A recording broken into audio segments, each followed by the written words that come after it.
Assalamualaikum warahmatullahi wabarakatuh. Kami dari kelompok 5 MSDM, perkenalkan nama saya Salsa Sabila dengan NPM 101200056. Nama saya Intan Yulia Azahra, NPM 101.0070.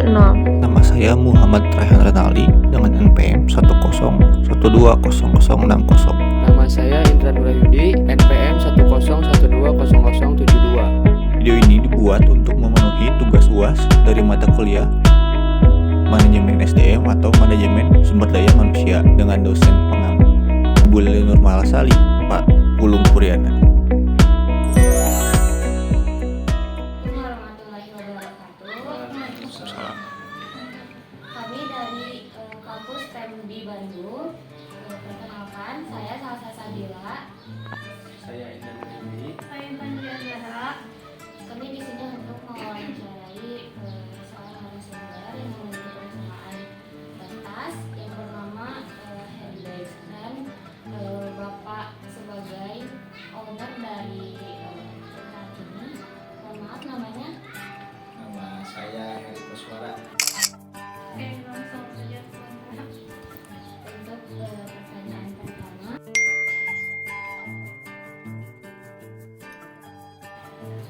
Di bidang tas mulai dari kelas, berarti udah 7 tahunan.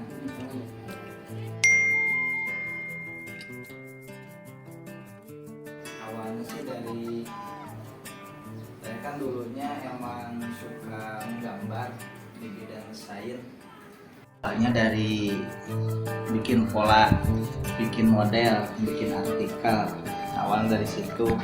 Pas kesini melihat ada peluang karena kebutuhan untuk sekolah khususnya, terus untuk fashion juga kan tas masuk, untuk perusahaan juga banyak instansi yang dibutuhkan. Awalnya dari situ sih, awalnya dari hobi menggambar, hobi mendesain. Tapi alhamdulillah sampai sekarang ya awalnya dari hobi. Ya, hobi jadi cuan.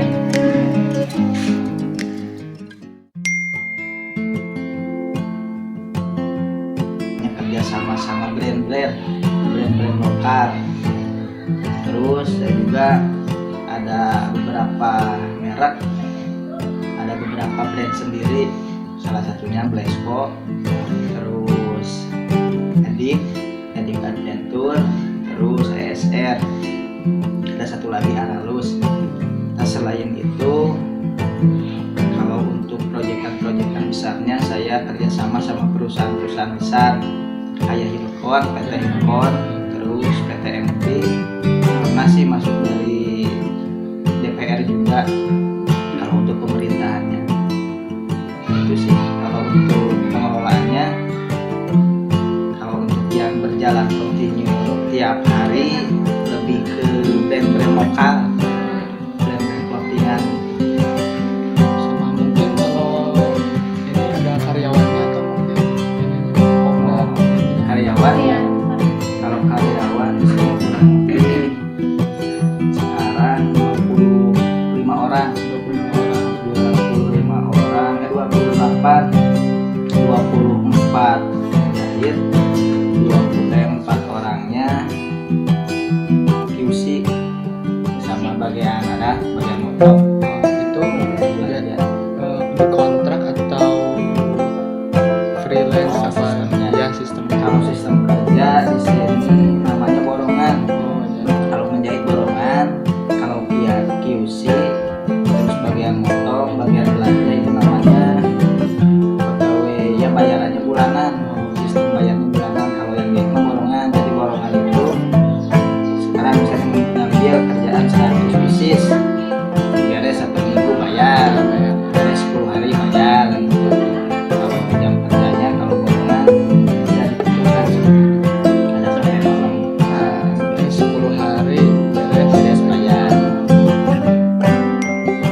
komoditas di era digital sekarang. Contohnya kan sekarang bisa jualan lewat aplikasi, lewat online, lewat marketplace. Nah, gitu.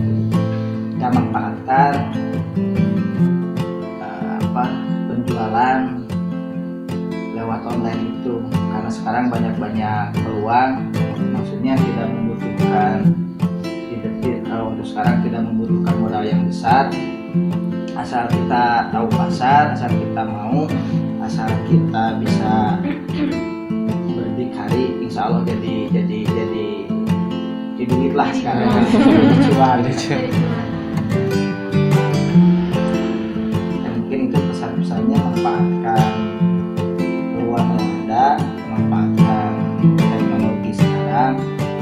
Itu gampang lah kalau sekarang. Dulu ada kalau mau buka usaha harus ada modal dibalik kemampuan.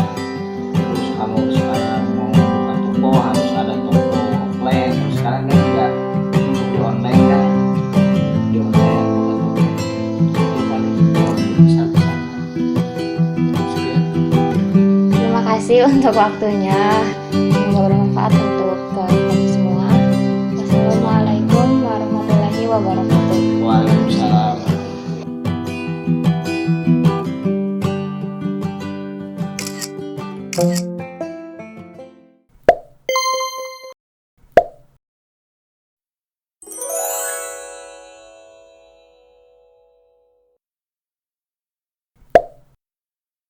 Assalamualaikum warahmatullahi wabarakatuh. Perkenalkan, nama saya Muhammad Ali. Nama saya Intanulia Azahra. Kami di sini akan mewawancarai seorang pemilik dari kafe Emprul Coffee and Tea. Dengan Bapak siapa? Iwan Kuswana. Langsung ke pertanyaannya aja ya. Udah 4 tahun jalan kaki, Pak. Udah lama nggak? Alhamdulillah.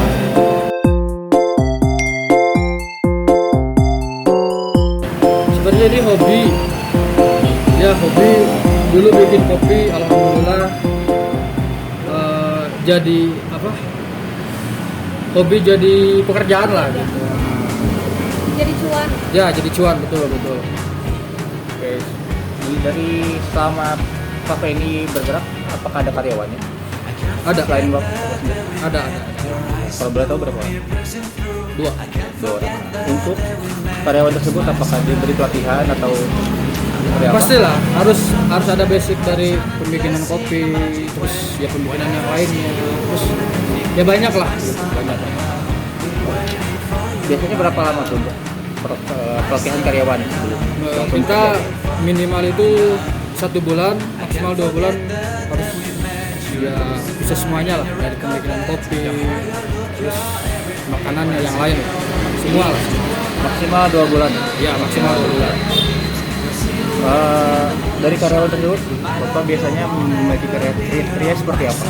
Satu yang pertama jujur ya, harus lah di bidang usaha emang jujur di nomor 1 kan. Kalau masalah skill itu bisa kita asah lagi lah. Ya jujur lah, yang penting jujur Gitu ya. Ini pertanyaan terakhir ya. Mungkin untuk rekan-rekan yang ingin terjun ke dunia kopi seperti ini, apakah ada pesan untuk mereka? Pesan gimana? Seperti pesan seperti misalnya seperti apa ya? Yang untuk yang orang-orang seperti saya yang ingin terjun ke dunia kopi atau gimana ya? Oh ya, pesannya sih kalau jualan itu sabar, terus mental sih harus kuat gitu kan, soalnya banyak pesaing lah gitu. Terus rajin juga bisa sih, rajin. Jadi yang penting itu Mental, sabar,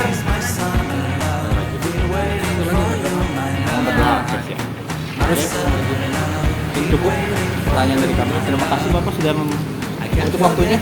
siap sama-sama.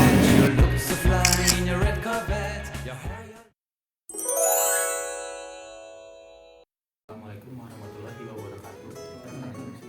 Perkenalkan, nama saya Muhammad Nabi dengan rekan saya Indra Wahyudi. Dan saya Intanulia Azahra. Di sini saya akan mewawancarai Bapak Deden Hilman. Bapak Deden Hilman yang mempunyai toko sepeda yang bernama Nazril Sepeda. Nah, langsung aja ke pokok pertanyaannya.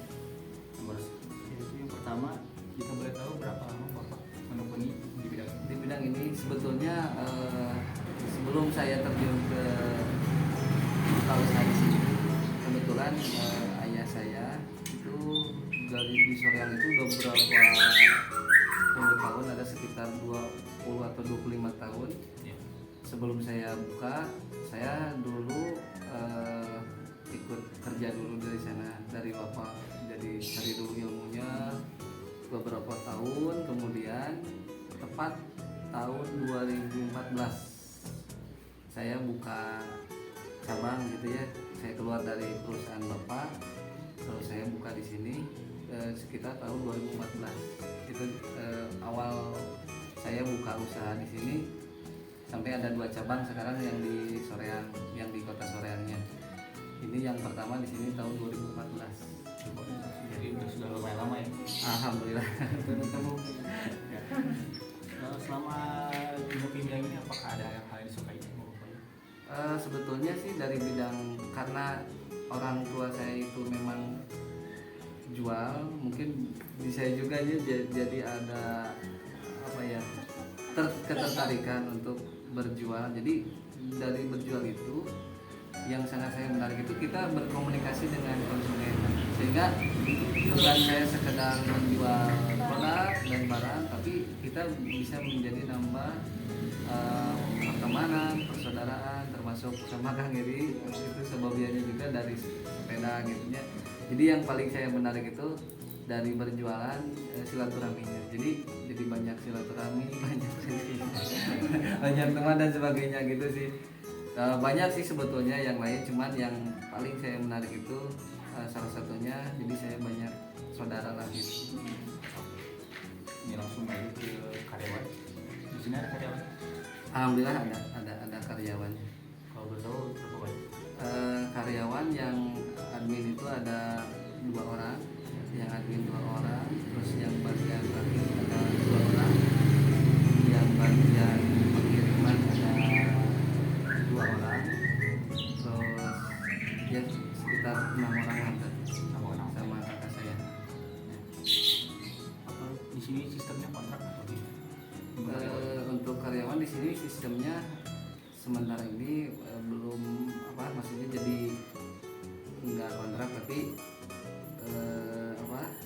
ketika si karyawan kerja di sini jadi nggak kontrak bebas gitu. Jadi nggak sistem sebelum ke arah sistem kontrak gitu ya, tapi lebih ke arah si karyawan itu menikmati bekerja di sini dengan sepenuh hati. Jadi belum sistem kontrak. Jadi tetap. Nah, untuk karyawan sendiri itu kan juga Bapak mencari karyawan. Apakah ada kriteria tersendiri? Kriteria yang paling saya yang pertama itu dari kejujuran ya, itu yang nomor 1. Kenapa?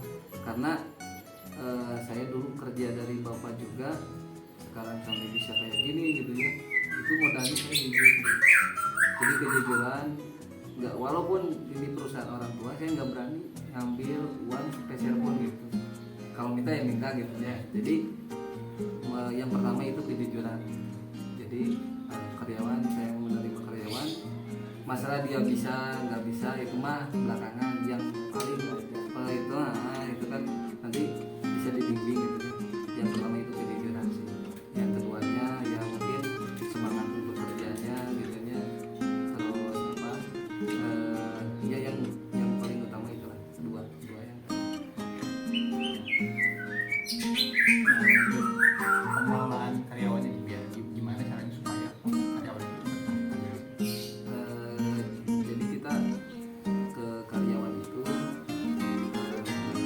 kemarin sempat saya suka mengajak jalan-jalan refreshing sampai liburan lah gitu maksudnya. Tapi untuk saat-saat ini belum, karena masih ada pekerjaan. Kemarin kita refreshing jalan-jalan gitu ya, sambil ya apalah kopi-kopi dan sebagainya gitu.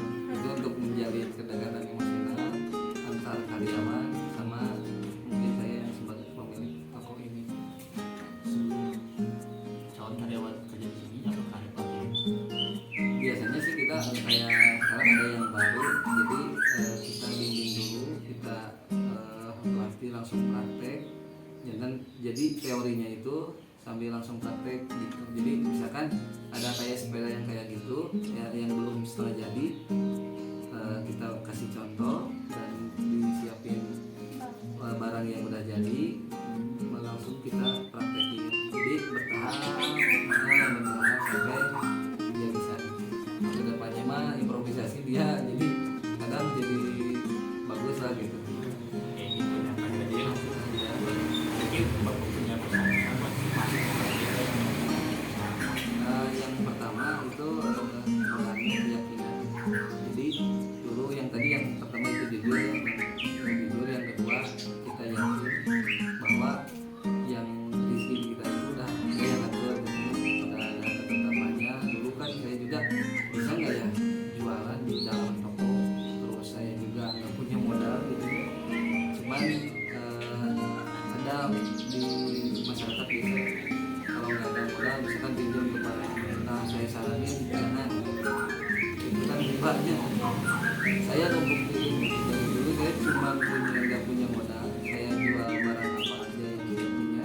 Dulu saya jual motor, itu modal itu cuma 5 juta dulu saya bermodal keyakinan bahwa di situ ada yang ngatur gitu ya. Terus saya di situ membuktikan walaupun di dalam gang gitu ya, sampai ada konsumen yang saya dari Tasik, dari Garut, bahkan dulu orang Jerman, orang India begini pernah. Pokoknya saya di situ menyaksikan apa kawasannya di Ciamis bahwa yang memiliki